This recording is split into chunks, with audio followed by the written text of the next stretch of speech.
Everywhere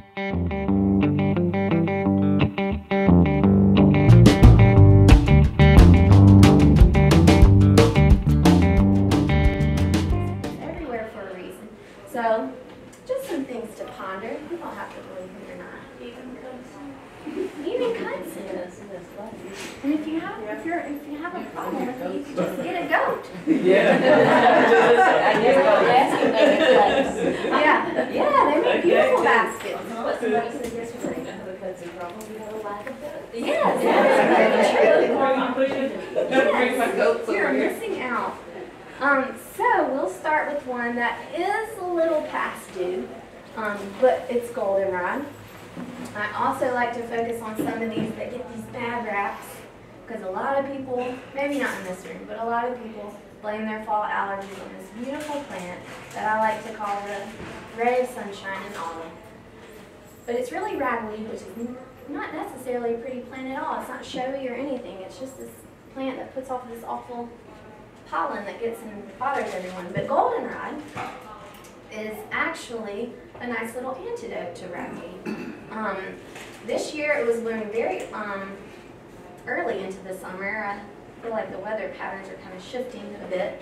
But it's usually late summer, early fall. You can still see, I've seen a couple of little yellow tinges hanging around, but you can still see, if you recognize the plant, the leaves are still harvestable, as is the root. But you can keep your eye out next year, because once the flowers are past a certain point, they kind of dry to this white fluff. So they're not very effective for a tea or tincture in that way. But so now that it is a little past due, the leaves for tea. Goldenrod makes a really nice tea. And there's a lot of people that preach green tea, and it's so yummy, and it is, and it's so high in antioxidants. But goldenrod tea is actually, they studied it, and it's 7 times more antioxidant content than green tea. So there you go, and it's free right outside your door. It's also a really nice immune supporter. It's got antimicrobial properties. It works really well on any issue of the respiratory system. It works really nicely to thin and dry out mucus. It works on inflammation, so that's why it's a really nice herb to turn to if you have a seasonal allergy issue. It's a good cold and flu herb. It also, because of some of these properties of it thinning and toning and drawing out, if you taste the leaf, you'll taste it's kind of bitter and a little bit astringent. There's different varieties and they kind of vary. There's some that are really tall and some that are shorter and some all between, but you can taste. The ones that are more bitter and more astringent are going to be better at drying up and drawing out. So if that's an issue, you can taste and see. Because of these properties also, it works well on the urinary tract, so it's a good tonic for the kidneys and the bladder and the whole tract in between. The leaves, flowers, and the root more especially in this use, you can infuse into an oil by just chopping the herb, putting it in, a good olive oil, or you can go all out and get like sweet almond, whatever you like to use, and infuse it in the oil 4 to 6 weeks, and straining it out, and it's a really nice muscle rub, or if you have, painful joints, anything that might need a little warmth and the anti-inflammatory action. So it's a great oil for that. But yeah, so uses, y'all can kind of hold me accountable to this, but I want to kind of make sure I get the uses of each one. It's great in the tea. You can tincture it, which a tincture typically is using an alcohol base. You can get anything from brandy, vodka, Everclear. We use organic sugarcane alcohol at the Apothecary. And you chop your herb, whatever parts you're using, put it in the jar, cover it, sit it in a place where there's no extreme light, give it 4 to 6 weeks, strain it out, and you've got a preserved medicine, probably 7 to 10 years and beyond, and a concentrated form of your herb. Is that online? Anywhere? Oh yeah, and it can get complicated. You can go into the specific herb ratios, but that's just the generic. You can do everything that way, and it's not gonna mess up. But yeah, just Google how to make a tincture. Actually, maybe on our website, I think there was one we posted, but I'll have to go check. So yeah, and then the oil, infusing it into the oil. So I have a question. Do you dry it when you infuse it, or do you do it fresh? you can do either way. The issue with oil that comes up sometimes if there's too much water content in the plant, which can happen sometimes when you're using a root, is that it could make the oil go bad. It can kind of work with it. But what I like to do, there's two ways to do oil. I'm glad you brought this up. You can do the slower method, like I was saying, where you chop it, cover it in oil and let it sit, or you can put it over a double boiler or in a crock pot, something where there's low heat, and then let it sit. I mean, I probably do 4 to 6 hours and then strain, but that will actually eliminate the water issue. So even if I've done an oil the traditional way with no heat, I usually kind of heat it, maybe even in my mason jar with some water in my crock pot, and just heat it just to let anything evaporate off. If you feel good about your house's like temperature conditions and any like mold or other issues, then you could also maybe cover with cheesecloth and let there be some air kind of circulating while the oil is being infused. I've always got things like fermenting. Sometimes it might cross-contaminate. I don't know. Probably nothing, but who knows. Okay, sumac. I love sumac, and I was so happy that Nancy before me had sumac on me, so that's awesome. But you've probably seen these. They also ripened early this year, but I noticed on my way down there were still lots of plenty red ones. And the leaves have now turned to bright red, so it's very noticeable. There's, I think, 3 species here that I know of. It's a little different. There's like 2 in the north part, then it kind of overlaps here, and there's 2 more in the southern region. But, so I think there's 3 here, but there's a lot of different kinds. But they make a really nice tea. The berry's very sour and astringent, which kind of lends to its properties. But it actually, they studied this herb along with 100 others and looking for antibiotic activity. So working on specific bacteria in the body. And sumac, out of everything, including some of your well-known echinacea, things like that, sumac had the highest antibiotic activity. So it's really underutilized. And I've been playing with it so much this fall. I love it. I made a fire cider, maybe you've heard of that, with the apple cider vinegar. I put that in there and some elderberries, and it was amazing. But it makes a nice syrup or tea, and it's really kid-friendly. Grumpy grown-up who won't try something friendly. It has kind of a sour taste, so some people make sumac aid. It's more of a lemony, sour, nice pungent drink. The sour is attributed to its astringency, so it's very astringent. And what I mean by that is you put something in your mouth and it kind of makes you, pucker. You can feel it dry out. So this, combined with its antimicrobial action, it's fighting the infection, but it's really good at drawing it out. So that's really important properties to have when you're using an herb for a specific action like that, more as opposed to a tonic action. It's diaphoretic, which is beneficial if you're running a fever with whatever you're fighting off. So it's encouraging the body to sweat and just process the fever out naturally. It's a diuretic, which goes back to the astringency, so it will pull fluids out of the body. It also is really nice to tone the urinary tract and the kidneys. One traditional native use in the southeast was that they used it for women. So they used it for women with heavy menstrual cycles. They used it postpartum to prevent hemorrhage. And that probably leans more on its astringency as well. And I don't know, they might have been drawn to it for that use because of the red color and the association with blood. A lot of times that kind of goes hand in hand. So sumac, you can just harvest the berries, let them dry out. I have a little old window screen that I use. You could put them in a paper bag if you don't have a screen and just let them dry, and then that preserves them. You can use them to make tea or a syrup, which is basically concentrated tea, and then you mix it equal parts with honey or maple syrup, any sort of sweetener. You can also tincture the berries. I tinctured some in brandy this year, and it was really yummy. Yeah, there are some uses for the bark and the leaves, but not as much as the berries. And I think that goes a little more back to some of the native uses that I'm not as familiar with. Are there any questions? Whenever I go and get sumac, it always has like stuff on it. The white? Yeah, is that coming out of the plant, or is that something that I need to watch? No, that is actually really good. Okay. If you happen to get it before a heavy rain has washed that off, it's actually considered when it's the most potent.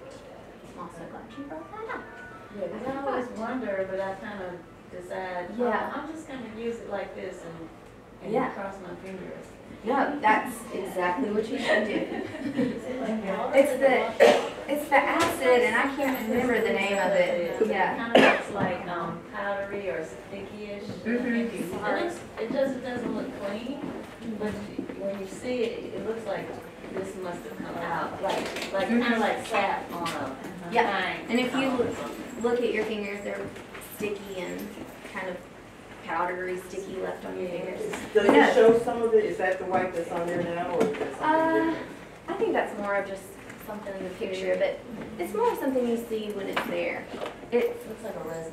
Yeah, I can't even think of the name right. I'm pregnant, so I have like complete pregnant brains. It looks like when you have hard water and it leaves that white residue. That's it exactly. That's what it Yeah, looks like.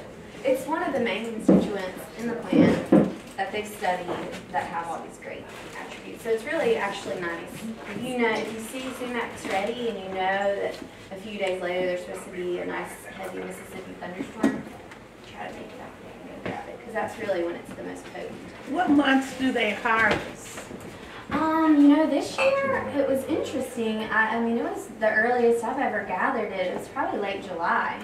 But there's still, I checked on the way down just to kind of be aware. And there's still some. There's some that have already kind of gone to a brown, not pretty color that you don't want. But there's still some really dark ruby red out there. So Where do you find it? it's everywhere. But along the highways, if you notice, you can see it. And some people are really don't like harvesting that way. They say, the car pollution, but plants, they're designed to filter all our junk out. So I'm okay with it, especially if it's something I don't have right around me. I'll just stop and ooh. Yeah, I know Nancy had introduced me to it. We were driving and she was like, okay, let me show you how to identify sumac. But I don't understand, but like you said, may not want to go on the highway or, and just in the wild and harvest. So I'm wondering if there's somewhere else that we can go, a designated place. Country roads. There's not that much traffic. Yeah, just go wander, take a drive, you'll see it. End of There's small July, roads, it's early everywhere. August through now, especially in the fall once things start dropping. It sticks out. Yeah, but if you're on It's someone's usually on land. the edges, on the, like if it's a wooded area, it'll usually be right there in front of the It's tree usually right at the line. edge line. Yeah. But you hate to go on someone's property. On the It's edge a of the road, highway. it isn't. Yeah, there's like so much land that's the government's Not many right. people protecting their sumac. So that's ours. property. Rest areas might, Yeah. So one of the Probably questions is I to had cut it all down and Mr. take it with Frazier, you. is that when I was a little girl, I remember hearing like red berries you stayed away from because they were poisonous to us, the birds could eat them, that type of thing. Yeah. Are there other plants that look similar to this that we need to stay away from? Okay, that's a good question. No, there's, and this, a lot of practitioners that work with plants also work with animal medicine, and that goes a lot back to the native tradition in our country. But they call this one of the sumacs is actually called staghorn sumac, and it's a fuzzier berry. This is more like the deer, elk type medicine because of, it looks like a giant antler. It's a very upright berry, and it, I mean, once you see it, you're like, oh, I know exactly what that is. But the other question that comes up a lot, poison sumac. They look completely different. The poison sumac berries are white. These are brilliantly red. So it's super easy to distinguish, so you don't have to hesitate. But, you know, I remember hearing that growing up too, and there's a few red berries, of course, that are not the best, but I think it's just a matter of getting to know your plants and digging in and researching, getting a good field guide if you're out trying to figure things out, and then looking for folks, you know, biologists and all kinds of folks within the system around here giving walks, and they might not know all the uses, but they know how to identify the plants, or some might know, you know, the ethnobotany and not know all sorts of other things. So you can start kind of figuring it out, and I just dove in with books. I have a question relevant to that. A friend who is very familiar with ethnobotany, and he's gone on many nature walks and experimented for himself to try to develop a relationship with the plants, told me that you can taste if a plant is poisonous, like just put a little bit on your tongue if you're not sure. And he said it usually has like an astringent taste. So do you know, or have you experimented with tasting something like sumac that is astringent and comparing its astringency to a poisonous plant? Like, if you're just foraging and experimenting on your own, how would you distinguish between the two? Yeah, I know. I don't know. Well, the one thing is, yes, there are poisonous plants, but not a lot. Right. Really, there really isn't. I mean, there's not. I mean, there are. And even the you ones have that to are, know. you'd have to eat so dang much of it to Yeah, affect you. and that's the thing. And a lot of them, they'll That doesn't have a count flavor where mushrooms. you're not going to want to eat a lot of them. I mean, there are bitter herbs that are awful, but that is how they work. They stimulate things in the body. And there's astringent herbs that are so sour and dry out your mouth so fast, you don't eat a lot of them. So, I mean, maybe that's it, but these... I mean, I know it's subjective, Yeah. but I was going to see. But I mean, that is a good way, and that's how I've learned a lot of things is by tasting. Just, yeah. I'm like a baby, they explore everything with their mouth. Uh-huh. It's okay, but I would say, you know, search out a good field guide. There's a really great book called Botany in a Day, and it helps you get to the point where you can look at a plant and know how to look it up, which is important. Because if you don't know what you're looking at and you can't reference a book right then, well, you might not want to try it, but you can go home and magic Google everything, but you know the exact things you're looking at and the way to key it out and figure out what your plant is.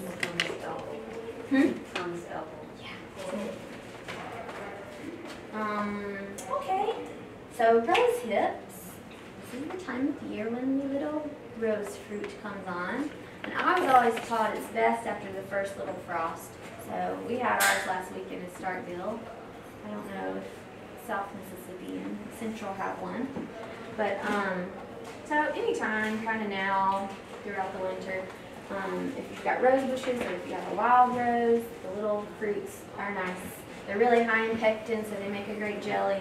But it's a really highly concentrated source of vitamin C, one of the highest in the plant kingdoms.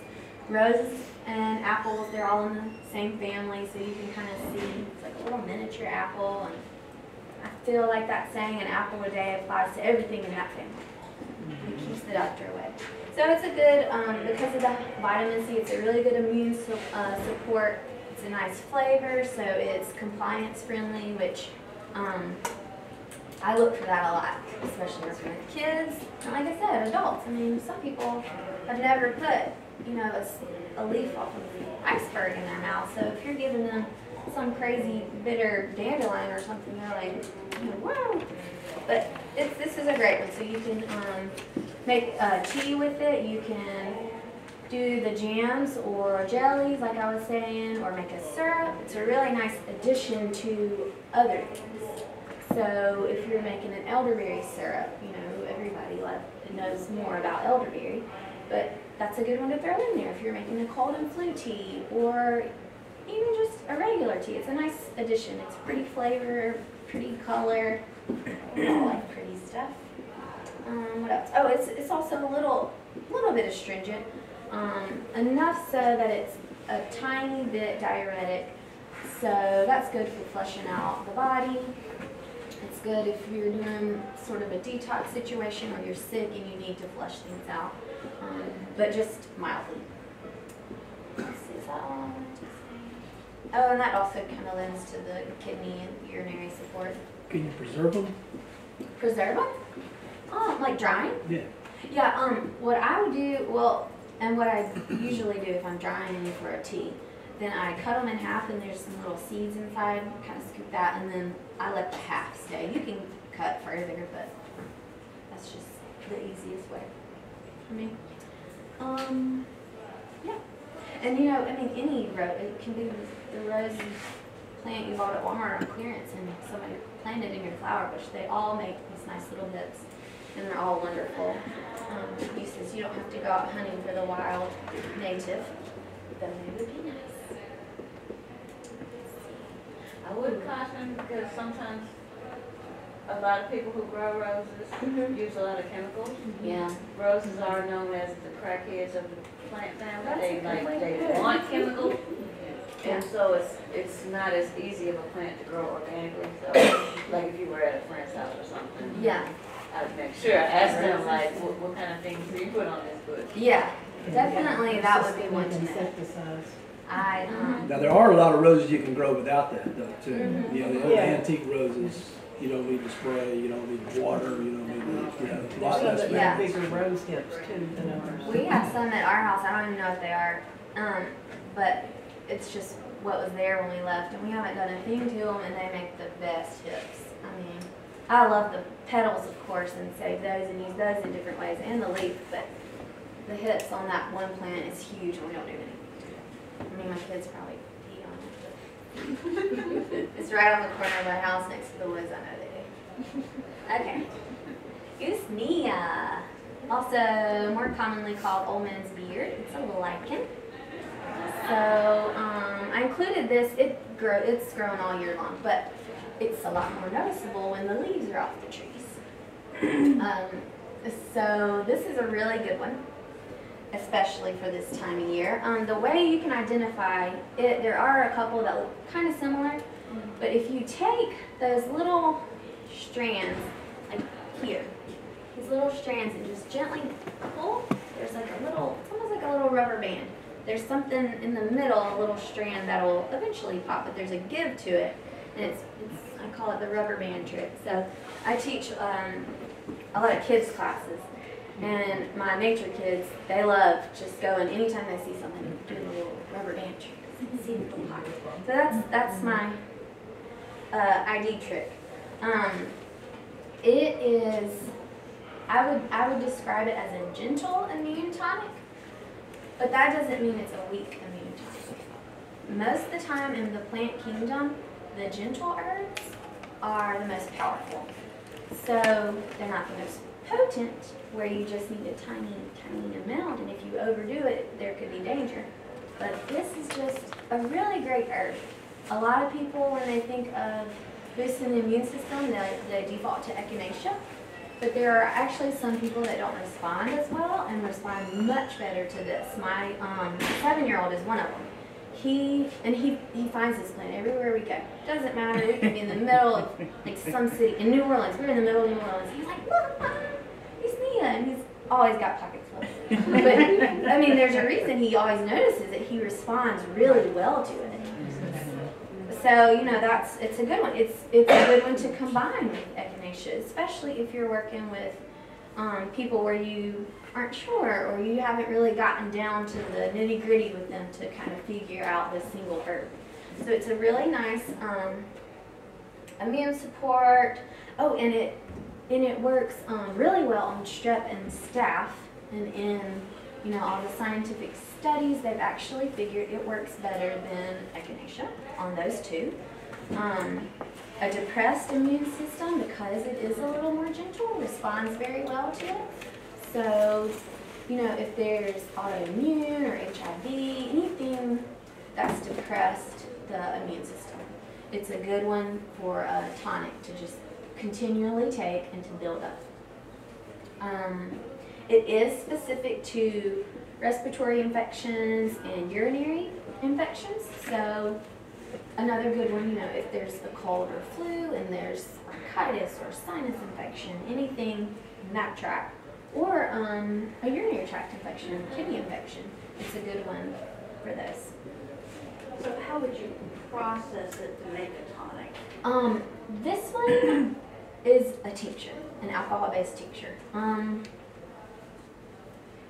And then so many drops in a glass of water? Yeah, this one I would do a dropper full, which is about 20 to 30 drops in a little bit of water. And when you're doing something as a tonic, you're wanting to do it 2 to 3 times a day and trying to do it every day.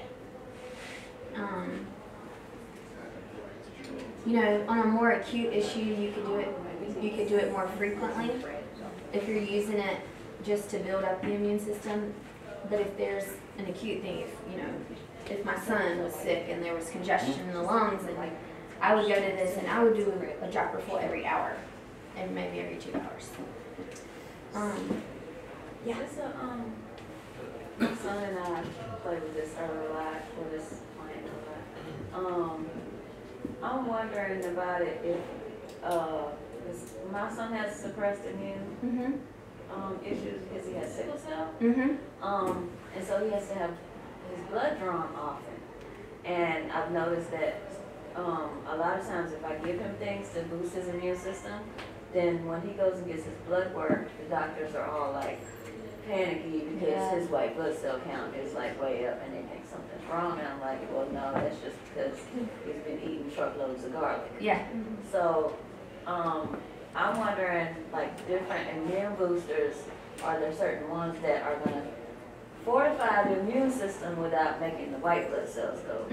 This is probably one of them. I know, like, echinacea specifically, it increases those cells. And which is why it's good at activating that innate immunity. But this and maybe some of the more medicinal mushrooms like maitake and turkey tail, reishi, some of those that are more gentle, which like I said, I use that word so loosely, but where you would take just to kind of take things from here to here, just build them up. That's a really good question. I would go and I'm definitely going to go specifically research this one in that respect now, but I would definitely think it would be worth looking into. Because yeah, it's a good one for that, and it's specific to depressed immunity. Okay, I know I don't have much time in. I got started late.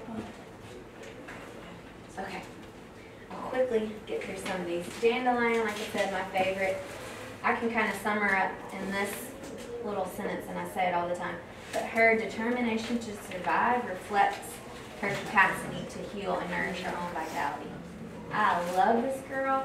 She is in my yard, and I said this spring, my neighbor, they're Asian, and I know their culture is all about some dandelion, but they spray the mess out of their yard. So I have this whole, luckily most of my yard is blocked from them because of where our drive is.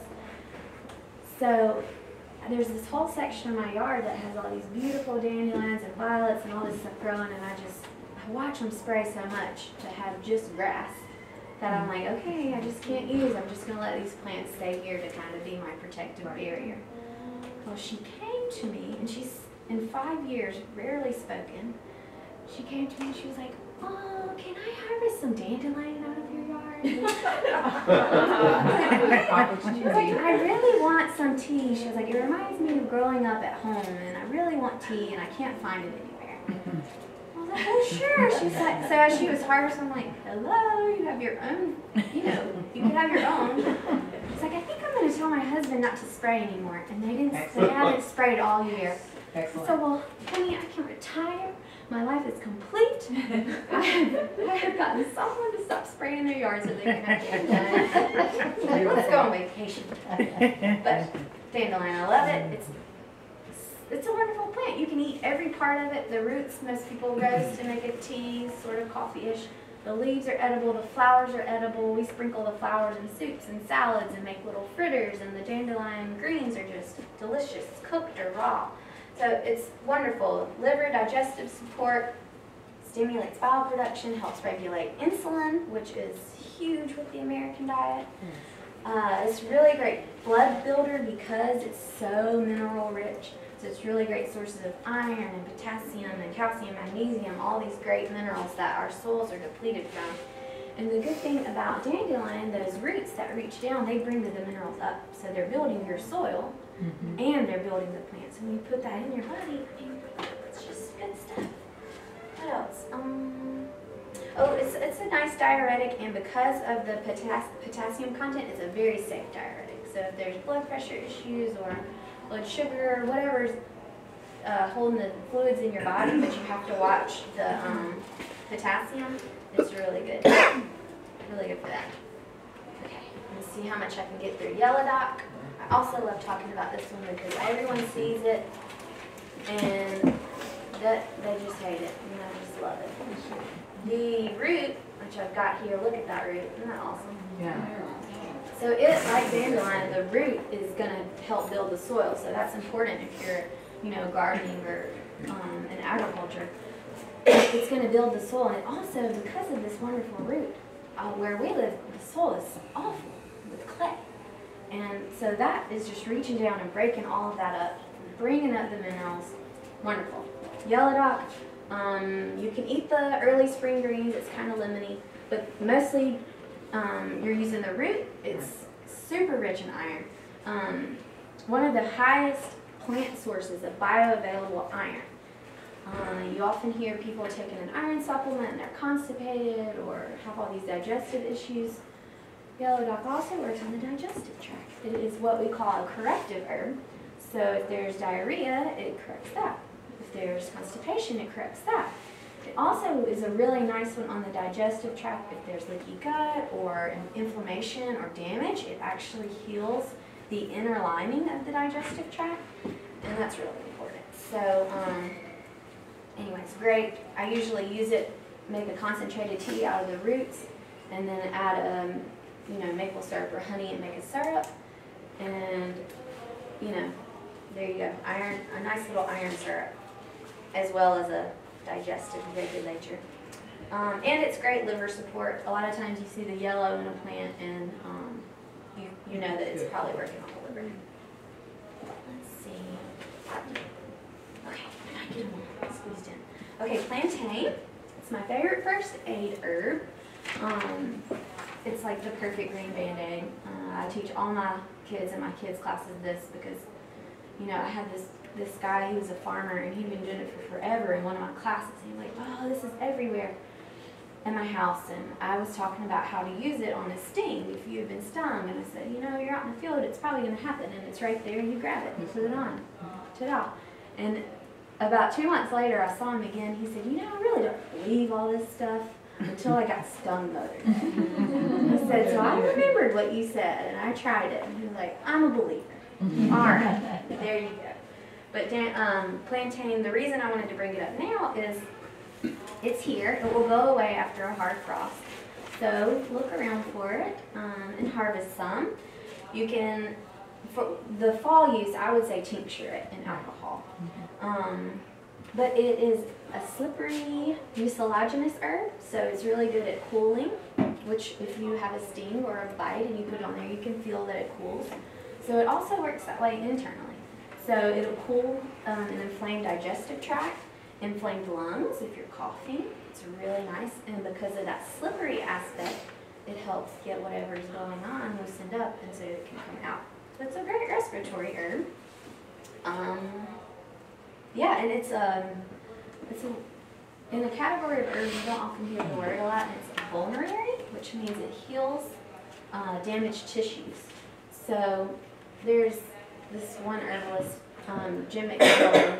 He says, when I'm formulating something, I think, okay, my first thought is, okay, what am I going to put with plantain?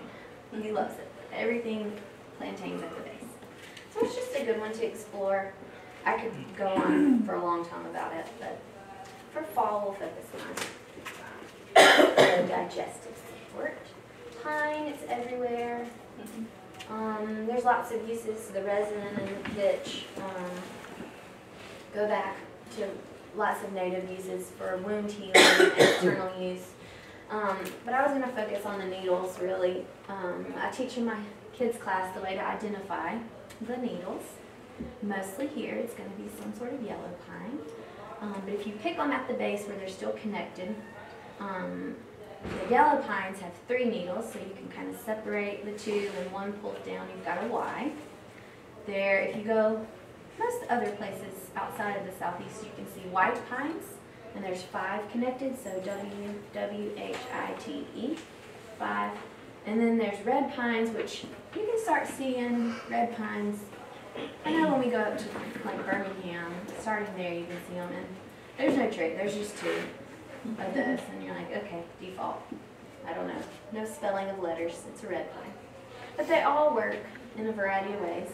The needles you can chop up and they make a really nice lemony flavored tea, really high in vitamin C. And they're also really nice at drying up anything like through here in the respiratory tract. So it's also good for a sore throat. So anything, you know, if you're stopped up, you can inhale the nice aroma and help open you up, and then sip it and it helps dry out. So that's a good one. And it'll be green all winter, and it's everywhere. Elder. The whole plant is useful. It's most known for its antiviral properties. The berries are ripe in the late summer, early fall, so you might have missed the opportunity to harvest the native species, but they're pretty readily available online. With its popularity, that they're so yummy, and they make a really nice syrup. I like to combine them with sumac and some of the other tasty things. One fun thing we tried was we took a tea of the elder and the sumac berries and added gelatin to it and made a jello, and it made a really nice jello. No sweetener involved or anything, because the elderberry is pretty sweet. But, you know, the kids ate it up. It's a nice little medicinal treat. And that's another thing. Like I was saying in the beginning, we just try to think of ways that you can start getting these into your diet, because these are foods. These are traditional foods. You can tincture, tea, syrup, jelly. Super kid-friendly. So tasty.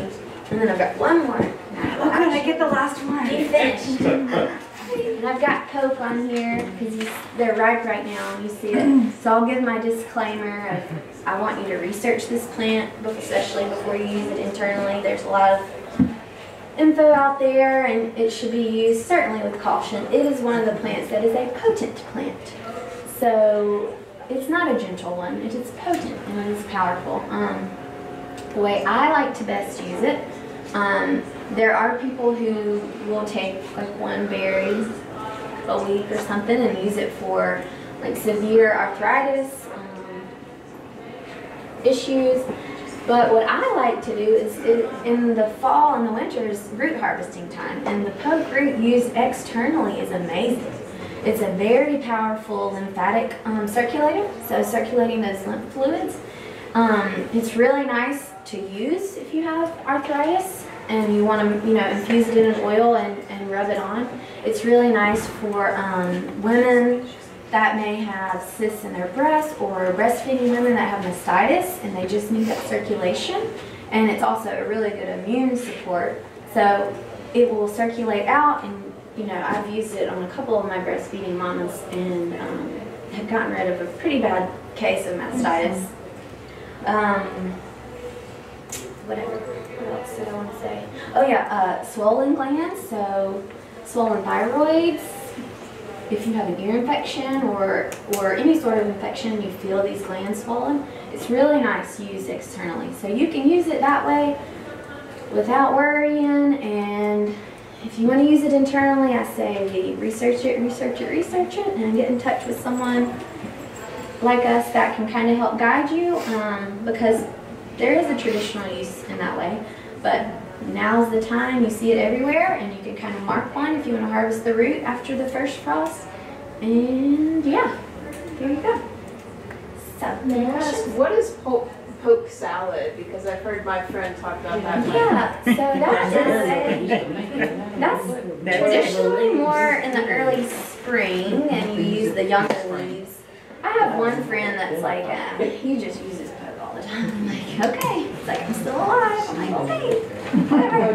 But there's a process of harvesting the younger leaves and cooking them, dumping the water and cooking them. It's usually like 3 times, I think. But the purpose of that, just like many of those early spring herbs, are to move that lymphatic fluid. I mean, it was a very readily available food, the first green after a winter. So, but that's what it does in the body. It just circulates and gets things out. So if you were using this for some, a case of mastitis, were you saying like infuse it into an oil or could you make a tea and do it like a hot towel treatment? Oh, absolutely. Yeah, you could definitely do it as a compress if you don't have the oil on hand. That's a wonderful way to use it. But the root or all parts of it? The root. And it's so potent. I mean, you could go out and harvest it any time of year, but the traditional time is, in the winter, the energy is more on the roots, and in the spring, it's more on the growth upward through the rest of the season. So, but I'm out of time, but that was the last herb. I did it. I made it through all of them.